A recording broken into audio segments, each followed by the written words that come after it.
Good morning, welcome back to the channel. It's Wednesday morning. I'm away over on the east coast today. I'm looking at a DX140 LCR-7, just about to put my laptop on it and delve into a couple of little engine management lights that keep popping up. So I'm going to get a look at it. So the customer had phoned me, it would be 2 or 3 weeks ago now, saying that the machine had an engine management light and the code that came up was this one here, the DPF regeneration failure. DPF regeneration is not performed well, I suppose that's meant to say while, during machine operation mode. So basically that error code will be generated because the machine during normal running wasn't able to raise temperatures. It didn't have the engine load to complete a successful regen, which means that the soot accumulation would have been certainly at the top of the green, if not into the yellow. We've then got a fault for the DPF regeneration switch, which is here, short circuit, and that basically means that the regeneration switch has been pressed for more than 5 seconds. So we can have a look at how the machine has been running, because all the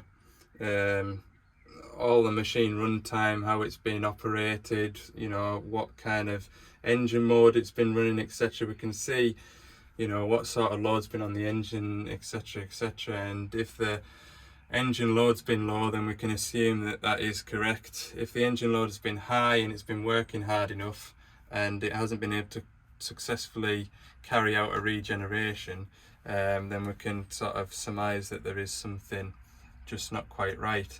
But the most recent code that he phoned me with, which was on Monday, was the DEF supply module heater circuit open circuit fault. So the machine's on 381 hours and that code happened at 381, so I say 381.89, so it's almost on 382. So it happened about half an hour ago in machine operating time. So I'm gonna, that's the code that I want to investigate. I have a feeling, well, he's told us what he's been doing is basically loading up stone and offering it up to these baskets here. So you can well imagine there'd be a bit of idle time doing it, and when you look around the site there's baskets all the way around here, so you'd probably be safe to assume that the engine hasn't been working hard enough, in which case it's perfectly normal for the machine to flag up a code saying it hasn't completed its regen and it's acceptable to carry out a forced regen to reset that code. And as you can see by the soot counter here, it has reset the soot counter. Right, DEF supply module heater circuit open circuit fault. We'll click on history, and that's like a snapshot of when it happened. So you can see the machine was running at 1200 RPM, which I would imagine is warm up procedure. And we can click on help, and this gives us a full troubleshooting guide on where to start. We can see where all the ECU pins go to onto the various heating lines and things like that. So yeah, all the AdBlue lines, I would imagine on every machine, they've all got, it just looks like a pipe with conduit around it, but inside that pipe you've got a heating element that keeps the pipe from freezing, because obviously AdBlue is 66.5% 66.5% water, so it freezes just as water does. So when the machine detects that temperature is below 0, which to be fair it will have been, well, I had frost on my van yesterday morning when I went out to it, the heating circuit will be activated to warm up both the AdBlue pump, which is the supply module, which is the fault code that we've got, and also all the AdBlue lines, just to warm them through in case anything has frozen inside those lines. So that's basically what the fault is. There's an open circuit to the supply module heater, or there was. So we're just going to go basically start with the troubleshooting guide. Basically says check supply module connection, so we're just going to check the plugs and then after that check the relays and the fuses, and then check ECU connection, and then next step is basically replace the def supply module. So I haven't started and run the machine yet. What I'm going to do is switch it off now and go and check connections. So this is where the AdBlue tank is on the 140 LCR, reasonably handy. This is obviously the AdBlue tank. You've got the header unit here which has got coolant lines going through it, which has the same thawing effect to defrost the AdBlue. You've got a feed and a return to the pump, so you've got a suction pipe coming out of, can't remember whether it's this one or this one, that goes up into the pump, and then you've got a pressure line that goes up to the AdBlue injector. Now the Perkins engines, they have AdBlue constantly circulating through the AdBlue injector to keep it cool. This machine actually has coolant lines going through the AdBlue injector to keep it cool, so you've only got one pipe going up to the injector. Any AdBlue that isn't used comes back from the pump straight back into the tank. So what I need to do is I'm going to pull that step off so I can get right in and about it and check all the electrical connections, just for any sign of water ingress, corrosion, loose pins, anything like that, anything that sort of makes me a bit suspicious to why we've got an open circuit. And then what I'll do is I'll start the machine and just see if the fault comes back on, because obviously it's when the machine's cold that the ECU will demand that everything is sort of warmed through. So that's what I'm going to do next. So this is the plug here that I need to check out. I've unplugged it and everything nice and clean. The pins and the plug are also nice and clean. So yeah, I'm happy with that. That's okay for the time being. Plug that back on. Now around the back of here, in the counterweight, previous 140s, I think it was the later Dash 5s, they did have a hole in the counterweight. But earlier models, earlier Dash 5s and Dash 3s and LCR full stop, that's just one solid counterweight. So we do have access into the engine bay. You can pretty quickly disconnect the ECU, take that plate off, and you can get in the back of the engine reasonably. So yeah, this is where the ECU is stored. It looks nice and dry in there, to be fair. You'll have the residual heat of the engine keeping everything nice and dry. But just looking here at this ECU wiring harness, see how it looks. Well, it is squashed. Whether that's the plug that goes to the AdBlue pump or whether it's this plug and it's not related at all. I'll have to double check my manual, because I can't just remember. One side is your vehicle loom, the other side is your like engine loom basically. So yeah, I'll have a look. I have a feeling this heavier loom will be your vehicle loom. Back looking at it, yeah, we'll see anyway. So that's what I'm going to do now. I'm going to pull all this off and check this out here. Okay, so we've got the vehicle connector engine loom basically. Looks like it's pin number 18 here goes to pin number 6 on my AdBlue pump. So we'll unplug that, we'll do a continuity test. Pin number 6 is that bottom left pin. We'll do a continuity test there and check we've got continuity, because there's a vehicle connector, there's a plug between here and there apparently. Vehicle connector number 5 it's called. So there is a chance there's water in there or a bad connection. But I am going to open this up and just make sure that the wiring here is it going to cause us any trouble further on down the line. I will be having a look at that, but for the time being I want to check connections here. So it is this connector that goes through the AdBlue pump.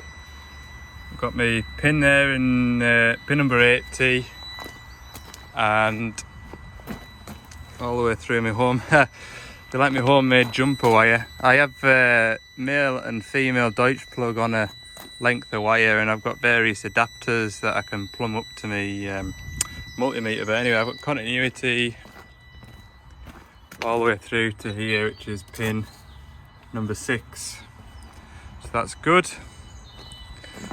Right, I am a little suspicious though about this, so I am going to open this up now and just make sure there's no damage to any wires. Right, so I've got all the covers and everything off. I can't see any issue with any of the wiring around this area where it's been cable tied ridiculously tight, and you can see it's sort of rubbed against the counterweight. Can't see any sign of any damage. I've had my multimeter on continuity and I've kind of wobbled it around. I haven't lost a connection yet. So I tuck that back in there for the time being. What I need to do now is check the wire from the relay, which I think the relay will be in the cab. I think I'm going to double check. Right, so where are we up to then? Cab's back together. There's a relay down in the bottom here, which was a bit suspicious. The whatchamacallit, the pins on the plug side, to be fair, the relay just kind of like fell out. Got a picture on my phone.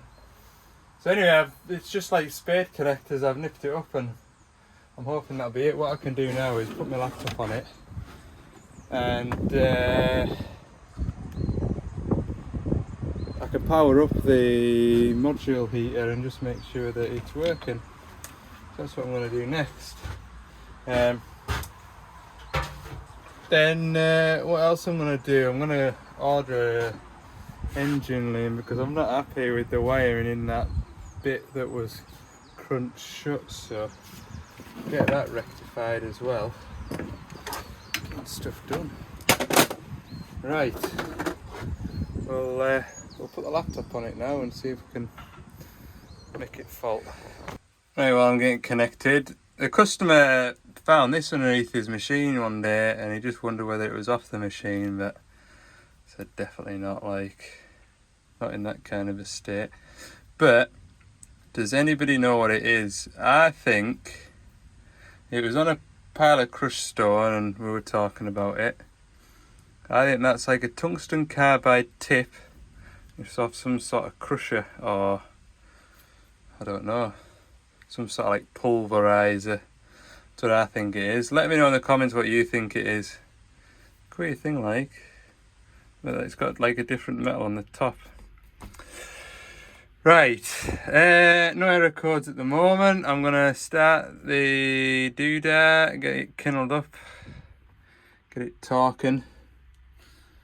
I'll come back to you when it's talking. So now that I'm into it, I can go to my input-output test. I can go to the signal test of the supply module heater, which is the circuit that I've got an error code on. Go to the value here, you can see 1 is on, 0 is off, so selected that. Hit start. Obviously, test conditions need to have the engine off, so you can see it's showing 0 RPM at the moment. The supply module heater is off. If we click start, that turns to a 1.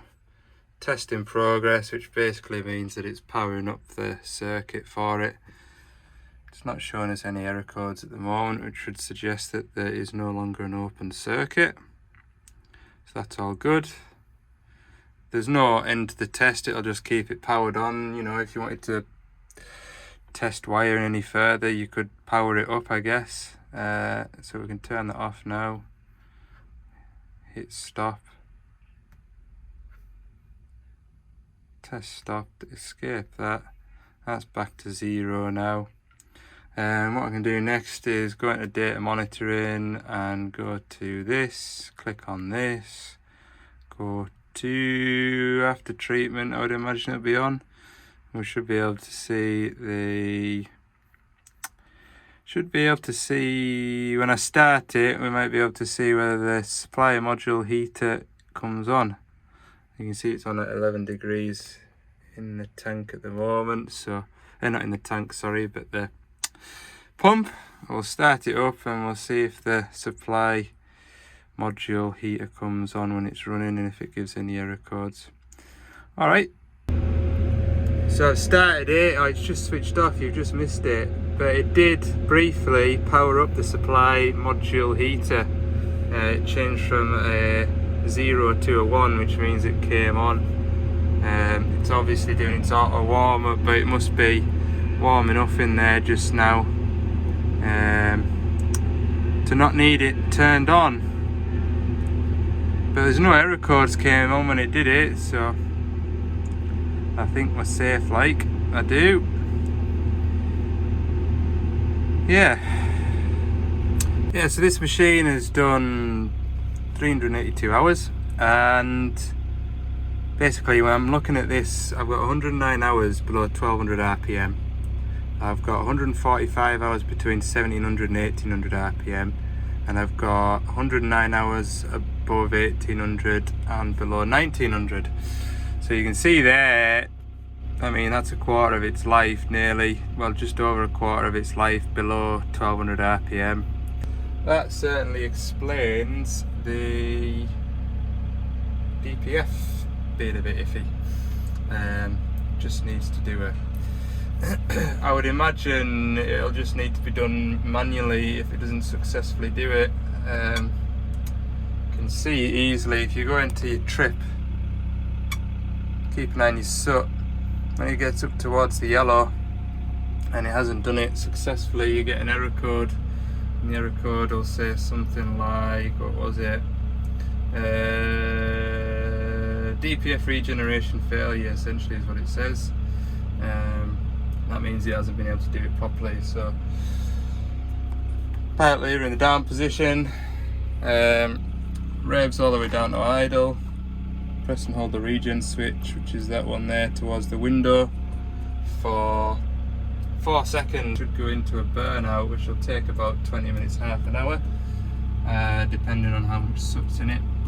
Wouldn't recommend you doing it though if the machine isn't asking you to do it. The machine should be able to look after itself unless driving conditions aren't just right, i.e. the machine hasn't got warm enough. Right, I am going to pack up now. It is 3:30 and it's a 2-hour drive home, so it's late enough. I'll what am I going to do? Yeah, I'll film tomorrow and put it in Thursday's video, and hopefully something exciting happens on Friday. Morning, it's Thursday. Is that an ambulance? Just fueled up. I'm heading just south of Edinburgh this morning. I've got a 160 high tractor service. It's also got an AdBlue fault that came on with the driver last week. But I've got this new app for Doosan all set up now. It was like my old app, which was called Doosan Connect. It's now called Devlon Fleet Management. It's very good. You can click on the machine, click on the fault codes for that machine, and I can see all the fault codes it's had. And then you click on the fault code, it pulls up a troubleshooting guide.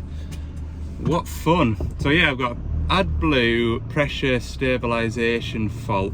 And it does seem to have had it a few times, so we'll go and have a look at it, see if we can make out of it. And then there's a 140-5 just nearby that has been on the just passing list for a long time, and when I have been just passing, it's ended up gone back out on another job.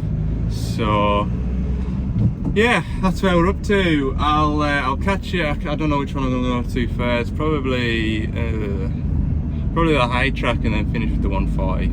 Whether or not you'll see it all in one video, I'll decide later. Alright. Can't have nice things. Some blooming horse boxes just flew through here at 100 miles an hour. smashed my mirror off. Oh, blummin' heck. I'm mad. Look at that. Didn't even stop. Oh, I tell you what. Oh. Right, it's not as bad as I thought, but it has cracked this lens, like. Hopefully I can get a fresh lens without having to buy a whole new mirror arm. Bottom mirror, that's popped back in. I'm up to here now, like. I really am. The speed he came over that hill was ridiculous. Obviously didn't have horses in the back, but was desperate to go and get a horse. Hellfire. Gives you such a shock as well. You think the mirrors come through the window when it clatters like that. Oh, God almighty.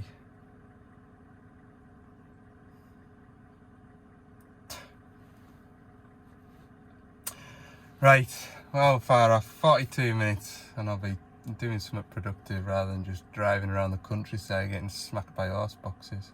Look at this road, look. It's hardly wide enough for 2 cars passing most of the time. I'm only doing 35 miles an hour, and that's plenty.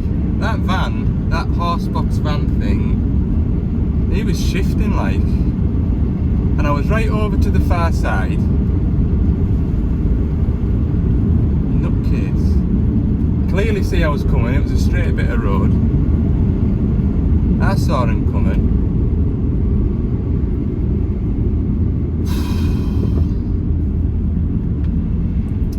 Hellfire.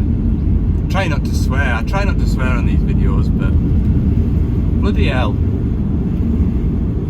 Right, we made it in one piece, 2 pieces. Ha.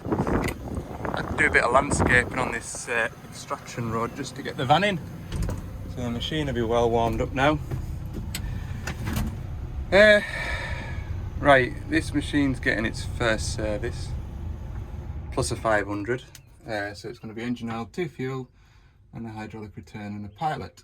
I've just switched it off. I need to set up the travel motors. Stupid boy.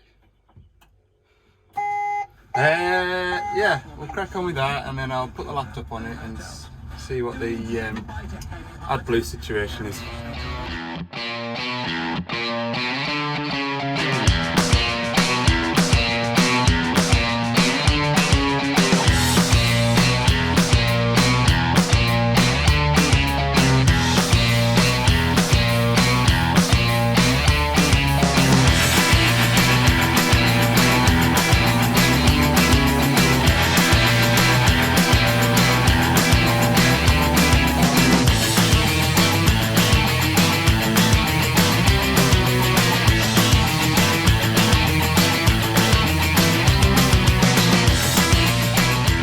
So that's service complete. Now then, I'm just I've got clicked onto my laptop here, and we're just looking at this error code. So that's an inducement code, which is, it comes with that code basically. Group 5 tampering code, def pressure stabilization error at detection mode, def pump pressure is not stable. Can have a look at the troubleshooting guide for that. I'm sure. So it happened at 950 RPM. Let's have a look. Click help. Help! Come on. There we go. So now we should have a troubleshooting guide. So the reason for it being, it could be a def line problem, so an AdBlue fault, an AdBlue pressure line fault, def hose line or def dosing valve is clogged, so the dosing valve is what we call the AdBlue injector. Electrical problem, supply module connector wiring harness from ECU to supply module. Electrical problem, ECU connector, faulty ECU. That's a good diagram to show you, I suppose. That is how the AdBlue works. So the suction comes into the pump, it goes up to the pressure line, and when it's not used it goes through the backflow line back into the tank. This red line here is your coolant, which has got a valve on it, so once the AdBlue is up to temperature or above, I think it's above 5 degrees, there's no longer any coolant coming through here. Right, keep going down. So we can see that's the normal pressure, 9 bar, sorry, so that's where it wants to be within. Pressure drop, the dosing valve is open, so that's when it pressure drops. Look. Depth pressure is unstable, which is what I've got. That's the sort of a line we're looking at. Engine running and SCR detection mode state. How do we know when it's in detection mode state? Depth pressure is not within the admissible limits, plus or minus 0.5 bar for longer than 50 seconds. Condition for clearing the code. This is what makes it an intermittent fault. When the AdBlue pump pressure sort of stabilizes again, the error code will just disappear because it's sort of a self-healing fault. So that makes it a difficult one, because chances are I can run this machine up, plot a graph, and the AdBlue pressure will be stable. So it does make it tricky to kind of determine.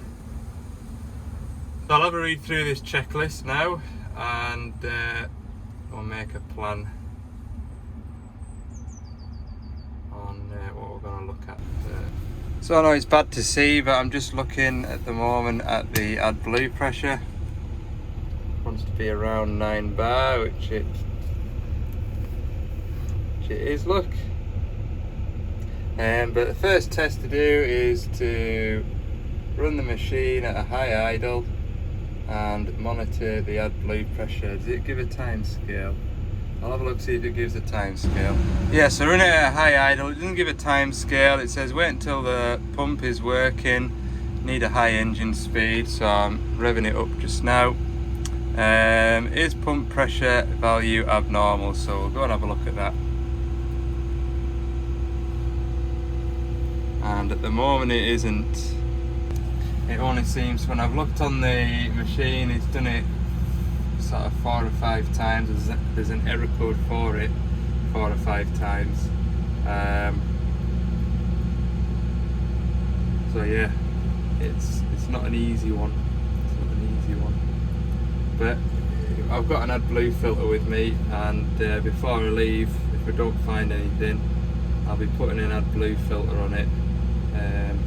Let them have it back, run it, and see if that sort of clears it. There you go. So I'm looking at this blue line here is the AdBlue pressure. The black line is supply module pump motor duty, so that's basically how hard the AdBlue pump's working. I've got the dosing valve quantity, which is the red line, and the green line is the dosing valve duty cycle. So, but you can see, I mean, it's not much. When you look at the AdBlue pressure, it is there or thereabouts 9 bar, but it is on the lower side of 9 bar. Can you tell my laptop screen got wet? I'll keep an eye on this for a little while. Well, I've worked it and worked it. You can see where I've been working it there. That is the dosing quantity. And as you come down to idle, it settles off. AdBlue pressure is reasonably stable. Looks like it's within plus or minus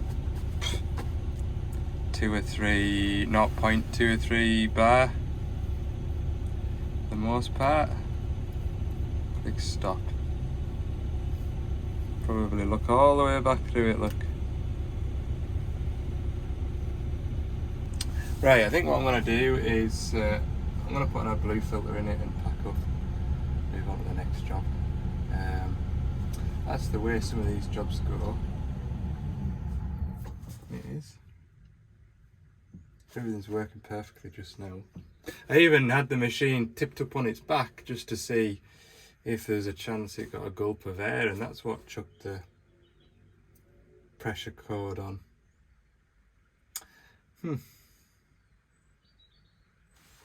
So I'll keep reading this troubleshooting guide and just see, because the next step is to do a regeneration, and then is the fault cleared?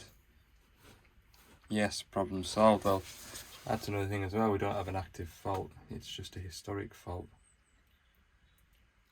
Which is one of the worst faults, isn't it? I'll maybe pull the AdBlue injector out and just have a visual inspection. Aha!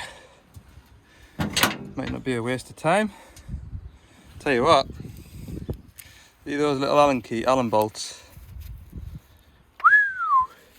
They were tight. And I'll tell you something, once that exhaust has had excessive heat for about 5,000 or 6,000 hours, you ain't got a hope in hell of getting them out, I bet. AdBlue injector. Whoa, ow, that exhaust's hot. Don't touch the exhaust, hey. That's not clever. The hole like. So this doesn't have a hole like the Perkins system does, where it goes in from that side. Got a much bigger hole. So it does. Where have you gone there? What I might do is get my little keyhole camera and shove it in there and just have a nosy, see what it looks like. Can do an injector test. Spray it into a cup. See what the spray pattern is before I'm not going to touch it and try and clean it up. Just see what the spray pattern's like. Joys, the joys. There was a comment not too long ago. Gosh, those Doosan machines don't half get some AdBlue trouble. Find me a truck manufacturer, a tractor manufacturer, digger manufacturer that doesn't have AdBlue problems. It's just everything, I bet. I bet it's everything, like. I mean, at some point my van's going to have an AdBlue fault. My last van did, that Vauxhall did. It had a couple, but that was more where they routed the wire in. It was like one of the lowest parts of the van. But I did get a knock sensor fault. What did I come here for? Cup. Cup. Used it for AdBlue before, look. Right, I'll kindle up the laptop and get it set off. So you probably can't hear it over the lift pump, but hear that clicking noise. That's the actuator test, so you can hear it clicking. But it's not pumping any AdBlue out at the moment, which is normal. That's just like testing the solenoid inside there, making sure it's getting a signal and it's working. So I'll try and find the one that, I'm sure there's a one where it'll do a spray pattern test. Right, you can see that now. It's injecting. See what sort of a pattern it is. It's not badness. Bit of a jet on the left hand side, look. Can you see? Not perfect.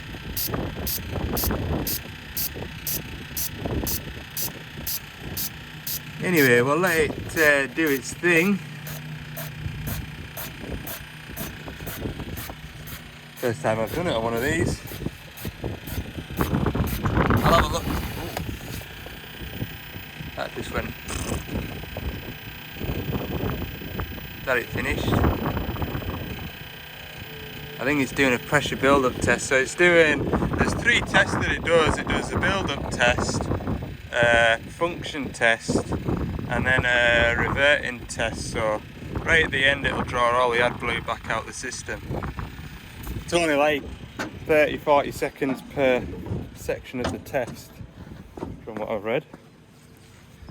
So I'll have a look at that now. It won't dose out as much as the my laptop battery's going flat, but I will see what happens, but that spray pattern was a bit more of a jet than I would have liked. Perhaps that's got out to do with it.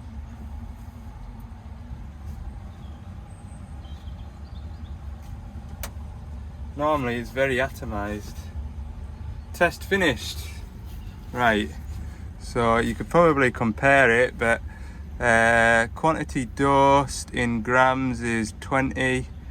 Dosing quantity per time is 400 milligrams a second. That makes sense to you? To me, how can it dose more in a second than it does over the time period? Oh, milligrams and grams, sorry, right. So 20 milligrams, so will that be 20 milliliters? That cup won't measure that. I got that cup because on the Perkins system you're looking for between 105 and 105 and 130 milligrams over 7 minutes. That only does it for 30 seconds. So yeah, right, I'll have a bit more look up, but I'm gonna go on to the next job now. I'll put an AdBlue filter in it before I go, just to be safe. If the problem comes back, then we can suspect that AdBlue injector possibly. Let it develop, as they say. Yeah, so going back to reliability and that comment about Doosan giving a lot of bother on X, Y and Z. I don't care what colour it is, what badge it's got on the bonnet, it's going to break down if it's got moving parts. Yeah. John Deere tractors, you would sort of put them in the top 3 tractor manufacturers, wouldn't you? I mean, I think they're the most popular brand of tractor in the UK at the moment. Pal of mine had a 6150R, heaps of bother with DPF problems, heaps of bother.